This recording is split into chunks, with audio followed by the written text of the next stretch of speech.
Good morning, everyone. As you can probably tell, I still have my early morning voice going. I was actually really looking forward to sleeping in today, but then I was awoken by an earthquake at 8 a.m. It's one of the many charms of living in this part of the world. We've been making YouTube together for quite a while now, but one of the first videos I ever made when this channel was brand new was on how to find your main character when you're starting out with Tekken, and that ended up being my most popular video of all time.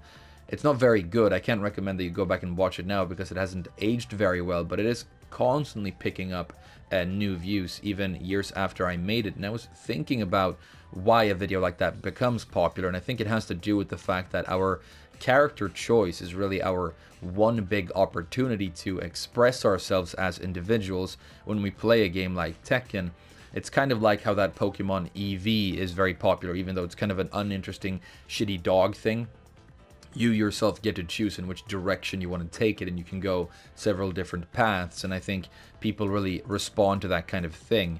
It's also true that the game has sold 5 million copies now. We had that announcement recently, and I remember 4 million copies not being that long ago, so at least in theory there's like a million new Tekken players out there in the world, and so you come as a new player to this roster and it becomes a very challenging choice because the roster is so big and you don't have any information. Some of these characters are obviously going to be better than others, some are going to be more difficult than others, but if you don't know anything about that, the choice becomes very challenging. And so now that I've had several years more experience playing the game, and the game has changed so many times with seasonal updates and new characters and so on, I wanted to go back and talk again about this subject of picking a main character.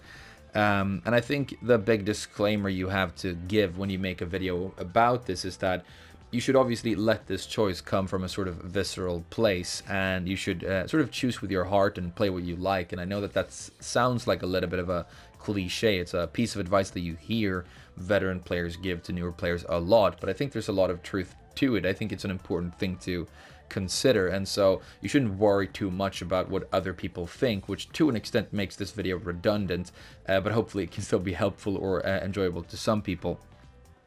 But when people say play what you love, I think the reason that is given is usually that if you're playing the game for fun, you should try and maximize fun, and that's easier to do if you just play something that you enjoy, and then you can worry more about enjoying the game and less about, progression or tier lists or something like that. I don't think that's the whole truth, though, because if you are one of those players out there where you're not playing this game completely casually, you're at least trying to get better, you want to learn new things about it, then this game is not going to be fun all the time. It's going to be very frustrating at times, especially the learning process. It takes a lot of time. You might spend months without seeing the progress that you are looking for, and so it's not always fun, and for those reasons I think it's a good idea to play a character that you really enjoy, because it's going to help you through those periods of frustration, and it's going to make you more excited about progress when you do see it. I also think that if you play a character you really enjoy, it actually makes you more powerful. It actually makes you more successful when you're in a match. And just consider the fact that, I play Elisa, one of the worst characters in the game. In my personal opinion, she's the worst character in the game, like bottom one.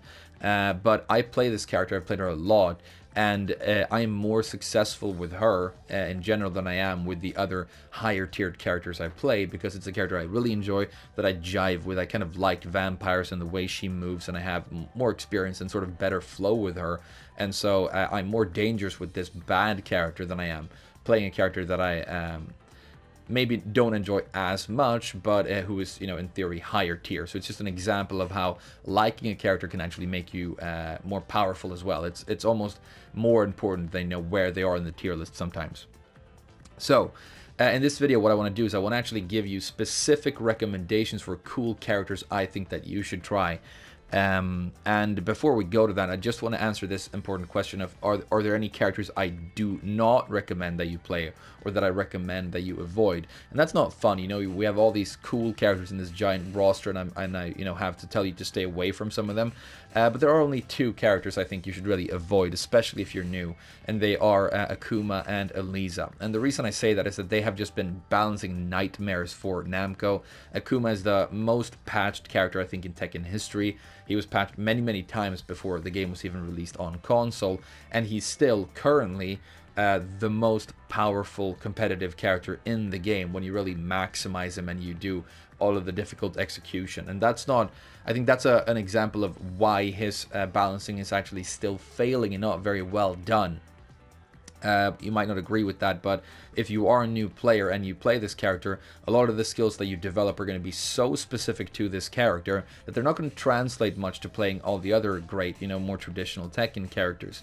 And if we move on to the next version of the game, and this weird 2D fireball throwing archetype of character, the sort of Street Fighter-esque character doesn't exist anymore, then all of your legacy skill has sort of been wasted. But if you play any of these other sort of more typical Tekken characters who do not jump through the air constantly, you know, who move in different ways, more Tekken ways, who backdash, who sidestep, who poke, they can't, you know, launch the opponent with unseeable low pokes and so on, then you build up this legacy skill that you can carry with you into the future. And Elisa is very similar. She's poorly balanced in sort of the same way, but she isn't the most powerful character in the game. She's sort of the worst. And it's sad for me to say you don't play Elisa because I love the character and I've made videos about how to play her, but I don't recommend these characters for newer players. And if you really want to use a 2D character, I would say go with Geese. He's extremely strong, still very high tier in this game. But out of the 2D characters, the Fireball characters, he's the one who actually sometimes stands in front of his opponent doing typical things like, you know, pokes and down forward ones and lows and stuff like that. And don't worry, if you want to play an extremely powerful character, he definitely falls into that category. I don't personally love Geese either, but if you're going to play one of these three, then definitely go with Geese, in my opinion. So, with that out of the way, let's start talking about what characters I actually do recommend that you try out. You know, people are always looking for recommendations when they come to me. Frame, my favorite food is pineapples, and I'm into strangulation. Who should I play? You know, the answer to that, by the way, is Lily.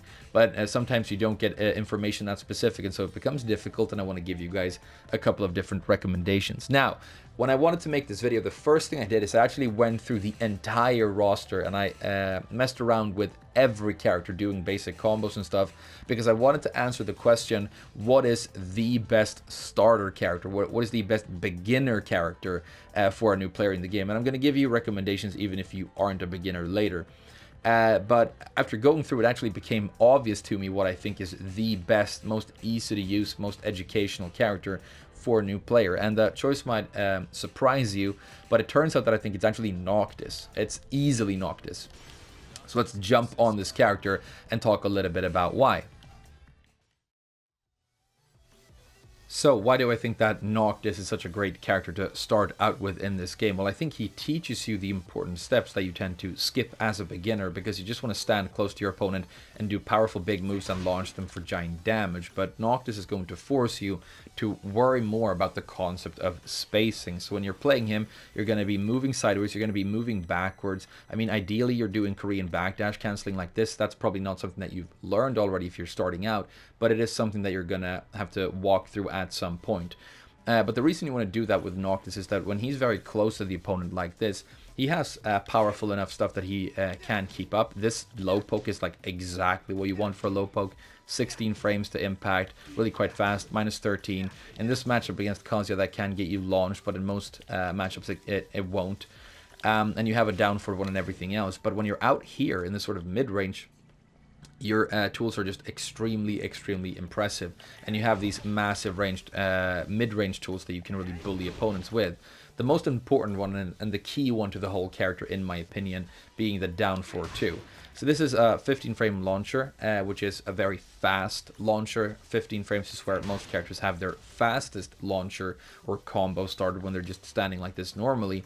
And so with Noctis, you want to be at a You want to be evasive, you want to keep moving, and you want to place this launcher when the opponent makes a mistake and whiffs something. You can't just do it anytime you want, because if it gets blocked, you're going to eat a massive retaliation. It's launch punishable. And so all of a sudden you have to worry about the things that are really important in Tekken. Creating enough space and then looking for whiffs, and being evasive, and that's really big.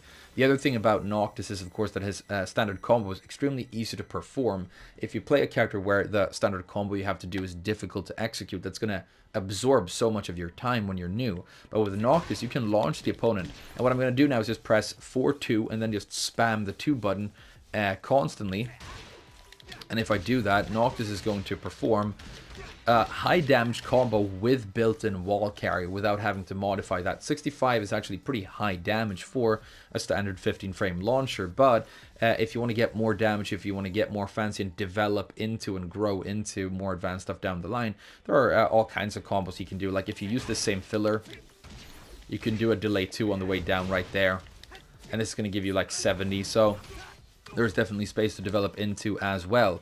The only other like really unorthodox thing about Noctis is that he has this projectile, but I've said many times that I think this is the most well-balanced projectile in Tekken. It's not abusable, it's very linear, and so you're going to have to realize and understand the fact that you can't keep doing linear things if your opponent is good at moving sideways. And so for all of these reasons, I think that Noctis is actually just a perfect character to teach you important things about the game with simple execution. And so if you are very new and you're just trying to find something that is going to allow you access to the actual gameplay without having to spend huge amounts of time practicing, I think this might actually be a great place to start.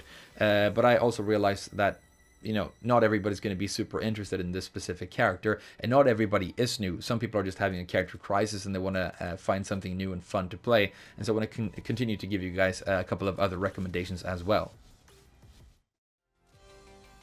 So the next character I really want to spotlight here, and the last beginner-friendly character that I'm going to recommend for new players trying to learn the game, is Josie. Josie is an interesting and fun character. She had a massive buff in Season 3 and is currently in her strongest state ever. So this is a really cool character that is not being used as much as maybe she deserves to be at the moment. And that's another thing I'm trying to do here, by the way. I'm only going to be like recommending and spotlighting characters who aren't already being sort of overused in the community. But the cool thing about Josie is that, again, she's going to teach you important things about the game. She has that strong, long-range, dedicated whiff punisher, same as Noctis. And then the combo that she does after that is not very complex, something that you're going to be able to teach yourself how to do really quite quickly.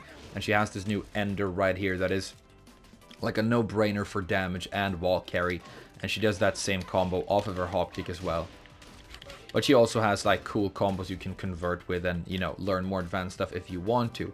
Another really cool thing about Josie is that she's going to introduce you quite quickly to the concept of mix-ups and mix-up stances, because when she puts her leg down like this in front of her, this is her switch stance, and it's a mix-up stance that she likes to go into quite a lot. For example, after this 2-4 here, which is a very powerful move that she has for 12 frames. And then the stance is very simple. There's a 2, a 1, a 4, and a 3. So one option for every button. They all complement each other in interesting ways. Some of them have homing properties, some of them are duckable, some aren't. And so you're going to have to go into this stance and understand that depending on what option you choose, you may or may not be successful in a mix-up situation. And the difference between transitioning into a mix-up with advantage after hitting with a transitioning move, as opposed to doing it on block and maybe getting interrupted by the opponent and stuff like that. I think that's pretty cool. Another great thing about Josie is that when you play her in a spaced out position like this, her package for trying to close the distance and get in on the opponent is extremely simple and easy to use and easy to understand. You basically have 3 options that you can start using right away when you're brand new to the game, and it's going to work just fine because you have the forward 3. This is a mid, so it can't be ducked, and this is going to give you advantage on block. So if the opponent blocks this move, then you're still going to be able to continue your offense. So it's very good, and you want to hit with this move. But this move is quite linear, and the opponent can move around it. So what you're going to mix in is the forward 4. So you have forward 3 and forward 4. The 4 is a homing move that is going to, it's also mid, cannot be ducked, and it's going to catch people who walk sideways. So it's a perfect companion move to this move. Another really cool thing about this move is that while it's not plus on block, it's safe on block at -9, meaning that you cannot be ducked and you cannot be punished for doing either of these moves. And so it's a really easy to understand package. And like I say, you can start using this and you can be successful with the character right away. And then the last thing you just really want to mix in is the crouch dash 3, her hatchet kick. And if you have that, you can really threaten the opponent's legs. That's going to incentivize them to start ducking when you're on the approach, and maybe eat some of these mids more of the time. And some of them even give you combos on counter hits. So I think while she's not as simple as maybe Noctis, she, for example, doesn't have very simple, easy to understand mid pokes necessarily. She kind of likes to do stuff that goes into switch and then mix up instead. I think this character will teach you about mix-ups, and in those situations when you're out here and you don't really know what to do next, if you feel like attacking, there's like a super easily digested package that you can just bring out right away. And so I think this is another character that is very good for teaching you new things about the game. But she's also just a powerful, cool, very well-rounded sort of all-around character. She's good at movement. She's good at punishing. She's good at, I mean, her block punishment is fantastic, right? She's good at the wall. She's good at all these different things. So a cool sort of all-around character that I think anybody can appreciate.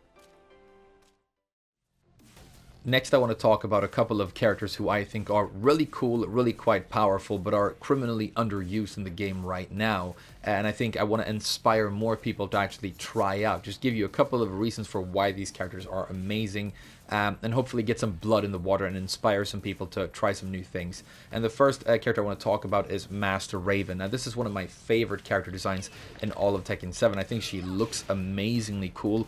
The visual update to this character is just really, really great. But then the way she animates and attacks on screen just is really amazing to look at as well. And I enjoy playing against this character even when I lose, because I just love seeing, you know, people use Maven. I think she's super interesting, and I've been trying to pick her up many times, but I've never gotten around to it. Something always distracts me, you know, when I end up going to Zafina or another new character. But I will get around to Master Raven eventually, because, like I said, she's one of my favorites and just really interesting. But I want to give you a couple of reasons for why this character is cool.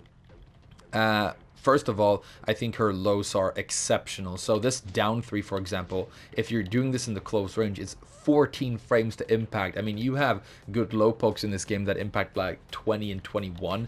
This is 14. It's faster than most characters' mid pokes. It's so lightning quick. And even if you get it blocked, it's only -12. So this is like an exceptional lightning quick low for harassing the legs. It's standout quick. Very few lows in the game are this fast and difficult to deal with.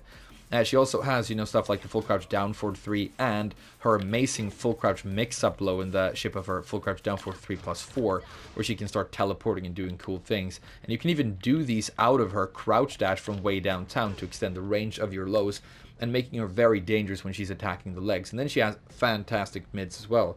I also think that Master Raven's Oki is really interesting. And she's good at collecting plus frames when she needs them. This back 1 is really interesting.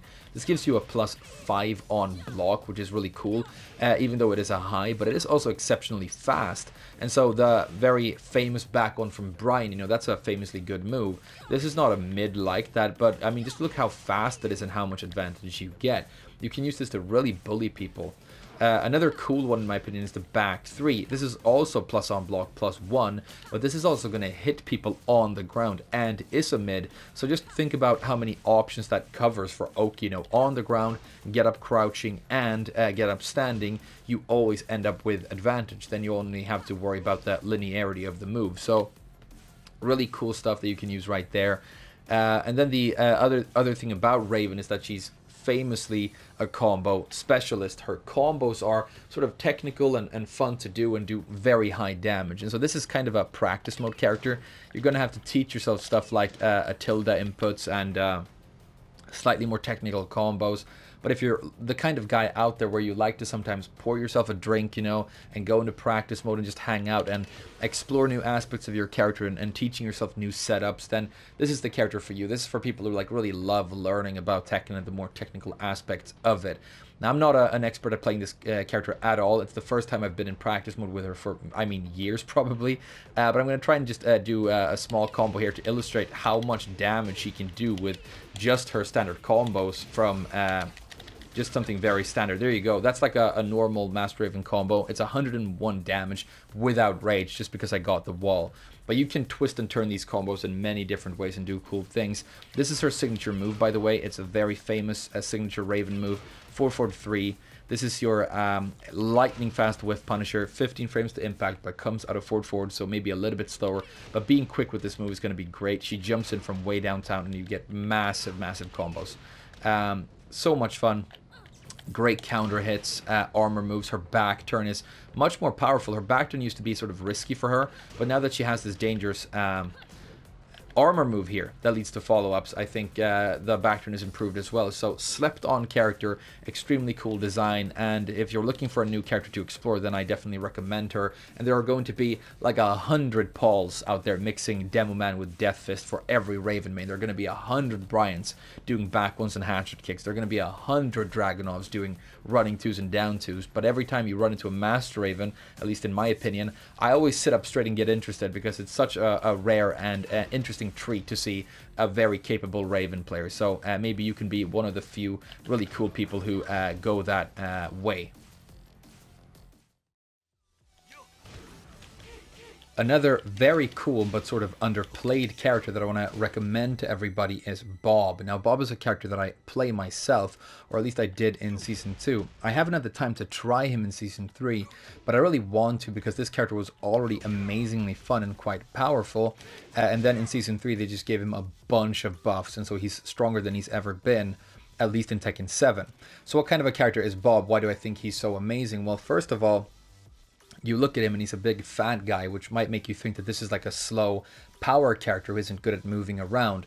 But the opposite is actually true for Bob. He's actually very light on his feet. He's good at moving around, and he's very explosive. His moves are super fast. So when you're at this sort of mid-range here, he has some of his best stuff. A very famous move being his Lariat 442. This is a safe mid that closes the gap very fast. You can extend the range of it by delaying it out of a dash.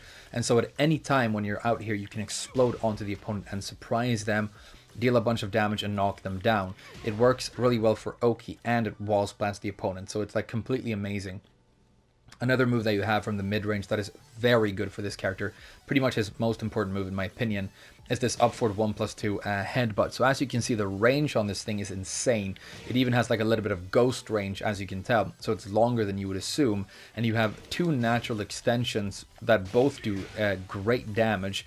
One is the duckable high, one is the delayable but punishable mid, and they both wall splat. So this just makes Bob extremely good at wall splatting the opponent. When you get to choose your stage, maybe pick a wall stage with this character, because he's so good at finding wall splats. He's extremely good at that. When you're close up with Bob, you're still extremely capable. It's not like he's specializing in the mid-range and not powerful up close. He's still very fast up here. The back two is like an amazing mid poke with very low hitbox. You can pick up for combos perfectly. Your jab strings are great because you have good range on your jabs, unlike a character like Miguel. And you also get good damage, 26 for your 10 frame, that's completely natural. And for 12, the completely amazing 4-2-3, again, wall splatting knockdown move with amazing range. So the range, the damage, and the speed are all like standout powerful with Bob. The next thing you should know about him is he's sometimes referred to as a Mishima, because as you see right there, he has a hell sweep that is kind of similar to what you see on a character like Kazuya. So he has the same kind of crouch dash, and he has the same kind of hell sweep, but he doesn't get an electric, obviously, because then he would sort of be Bob Mishima. But the cool thing about his crouch dash and the hell sweep is that he does get good mix-ups out of it. And a cool thing is he can do his while standing 4 out of a crouch dash. It's just a crouch dash 4. It's the same move. And they buffed this to give it 20 damage and +5 now. So it's really good in Season 3 for a chunky mix-up for that hell sweep. More than enough to keep it scary. But they also gave him something else that can lead to full combos in the shape of the completely new move, crouch dash 3-4. So this is a mid string that is going to allow you for full combos, and they even recently buffed the damage of it to make it higher than it was. So that's 52 + 11 for 63. This combo ender is guaranteed, by the way. They can never escape that, so you get the guaranteed unscaled damage at the end of your combos, which I love. It's really cool. And then the option that I just showed you is actually mixable with this option here, which is safe but duckable.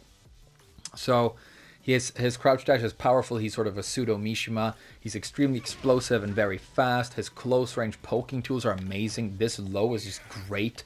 It gives you guaranteed follow-ups on the ground for massive damage. He has a couple of really cool like orbital-esque moves where he can jump in the air and launch you. Just a complete joy to use.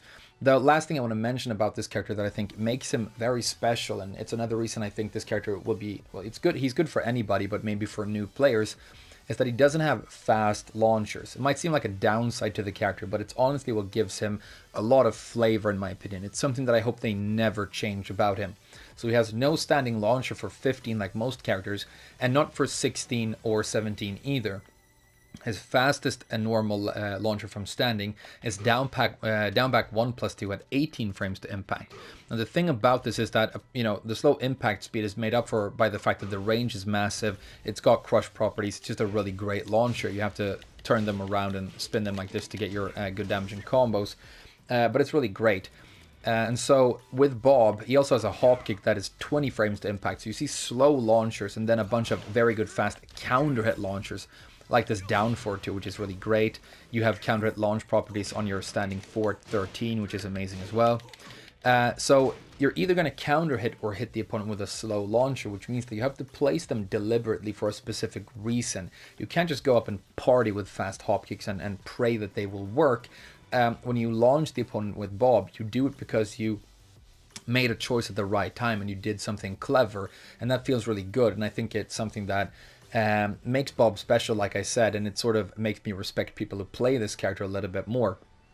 So really cool. From while standing, that's sort of compensated by the fact that your while standing launcher is 14 and completely amazing. So this is lightning quick and really powerful.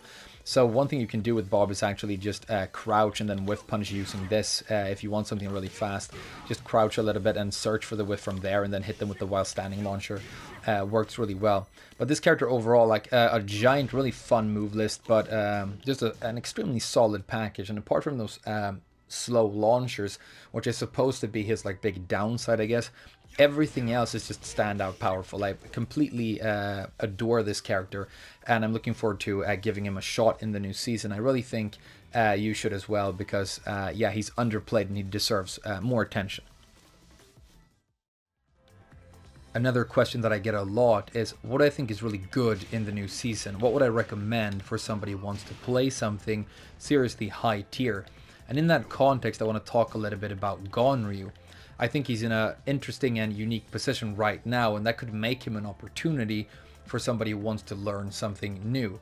The first thing to realize about Ganryu is he's a big fat guy, which might make you think that he's going to be bad at movement or slow to attack, kind of like Kuma or Gigas. But that's not the case at all. First of all, if we have a look at his backdash, you can tell that it really travels. This is one of my favorite backdashes in the game. I don't even play the character, but it has like a very smooth, well-oiled feel to it that makes it very ergonomic to perform. I also like the way he moves sideways. So this character is actually good at moving around. I think he's quite nimble. He has a low to the ground hitbox, which even makes some combos inconsistent on him. As far as attacks, I think the reason that this character is so extremely powerful is that he's a specialist at mix-ups. He's so good at mix-ups that it stands out in my opinion. And that unique position I mentioned earlier that he's in is the fact that if I were to make a tier list today, I would probably place Ganryu pretty close to the top of that list. I think he's one of the better characters in the entire game, but he came out in the same patch as Leroy, who was a very broken character, and there was a lot of drama around that and a lot of focus on it, and I think it made people sleep on the fact that Ganryu also came out and is amazingly fantastic. And Leroy has been normalized now, and the balanced landscape is back a little bit to normal, and I think in that landscape Ganryu stands out as one of the better characters, especially because of those mix-ups that I mentioned earlier. I should mention that it's not a difficult execution character really, so you can start out with this character, but he's going to be very enjoyable even if you're advanced. And you're not slow at all. You have an explosive 10 frame right here. This is your Punisher. You get a counter hit with this. You have a guaranteed follow-up for massive damage, so he's not slow by any means.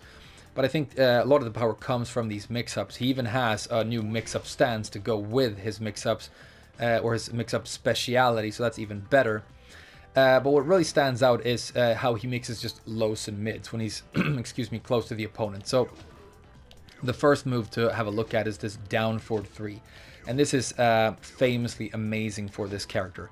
First of all, 16 frames to impact means that the move is fast enough that it can never be reacted to. And so this is a guaranteed hit, and predicting it The next thing is that this move gives you +5 on hit, and if you haven't been playing this game for a long time, you need to realize that getting +5 for frame advantage on hit on a 16 frame to impact low poke that isn't even launch punishable on block is so insanely standout powerful that it's almost unheard of in this game.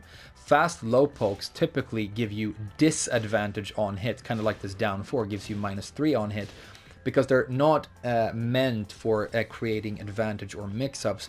They're kind of meant for stacking chip damage on the opponent's legs and then incentivizing them to duck, and then you can find those ducks with mids. But this move just gives you +5 on hit, which means that you're standing here and you're ready to mix the opponent up because you have great advantage. The low you can keep on mixing with is just another down forward 3, meaning that you can reset yourself to the exact same advantage again and apply the same mix-up. The other really good lows, I mean, you have a bunch, but I love this down 4, 21 to impact, so much slower. But if this counter hits, it's a long range, really powerful launcher for full combo. So great stuff for lows. And then the other super unique thing that really hammers home the fact that you're a mix-up specialist with the character is this down 4-2. This is deceptively good, like really powerful. It might not look like it when you see it for the first time, but this is actually very special. Because in Tekken, we typically have two different kinds of down 4-2. They kind of fall in two camps. The ones that are punishable, but can launch crouchers, and the ones that aren't punishable, that are safe on block, but cannot launch people who are crouching. If you do them on a crouching opponent, it just sort of knocks them up a little bit and stands them up, and you don't get a combo. So Elisa, for example, her down 4-2 is safe on block, but it won't launch crouchers. Jack, he can launch all kinds of things with his down 4-2. He has great range on his, he has good properties, but it is punishable on block. The unique thing about Ganryu's down 4-2 is that it sort of walks in a weird middle ground between those two archetypes. It's not safe on block, but it's only -11 as opposed to -12 or 13. And that usually means that the biggest punish you're going to eat is a couple of jabs. And depending on the matchup, that is sometimes a very small punish that is not very damaging. It can be, so you've got to be careful in some matchups though. And then the other thing about this down 4-2 is that it does launch crouchers, which is kind of crazy, right? So what this means is that it becomes a powerful mix-up tool. The reason Namco have made some while standing 2s safe on block but not launch crouchers is that they want for the move to be safe, but it would be way too powerful if you could throw out a 15 or 16 frame down 4-2 as part of a mid-low mix-up and get a combo every time the mid connects, because the opponent was trying to duck the low. In the case of Ganryu, you can actually do exactly that, and that means that, you know, your lows are fantastic, the opponent's scared of them, they're going to be ducking a lot, and then you catch them with this, and you're going to get big combos and great damage. And he has cool, not that difficult to perform combos. I think you do stuff like this now, and that's good, but you can extend that. You have good wall carry enders and great wall combos with the 100 hands, with the back 2-1 into while standing 4, for example. So I think this character has a lot of space for you to explore new things. He's completely fresh, he's new in the game, not that many people are using him, but I think he's extremely powerful. You can start out with basic stuff like mix-ups and movement, and then add the more interesting things like his cool grabs and stuff like that as you go along. And I've said this in a couple of podcasts, but I think that this character is going to be a dark horse of the tournament season this year. I think when the tournament season really starts, we're going to see some of the better players in the world start bringing this character.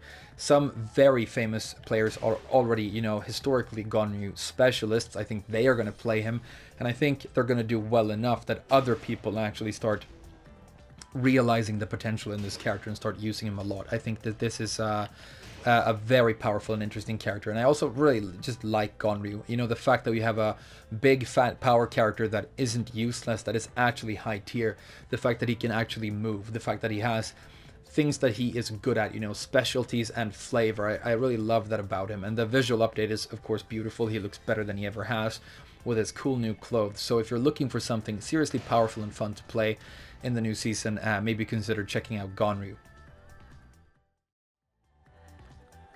So to wrap this video up, I want to go back to what I said in the beginning. Your choice of main character is very personal to you. It really is your big opportunity to express yourself when you play a game like Tekken, and I do think it is important that this is a choice that you make sort of with your heart, or that you play something that fills you personally with excitement. It's kind of like getting a good mattress as well. You're going to spend hundreds if not thousands of hours playing your main character, and it's important that you have good ergonomics, that you're able to get comfortable, and so worry less about what people say and think and more about how you actually feel when you play the game.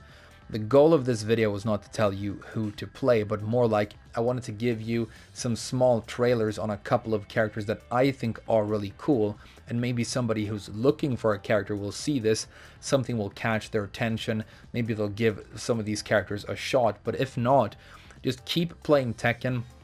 Keep trying different characters, keep watching videos of people who are good with their characters doing cool things, and you're gonna come across characters that have a bit of a sense of gravity to them, where there's a bit of a pull, or you feel excited about maybe trying to do those things and to learn those things with those characters. And when you find a character like that, that's probably what you should go with. I recently started playing Zafina, as you know, and I think this character design is extremely exciting.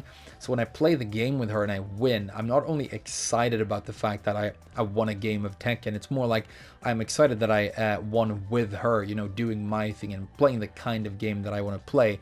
I think that's one of the best feelings you can have when you play a fighting game like Tekken. Just keep playing it and you'll find your favorite character eventually. I mean, the roster is so big at this point.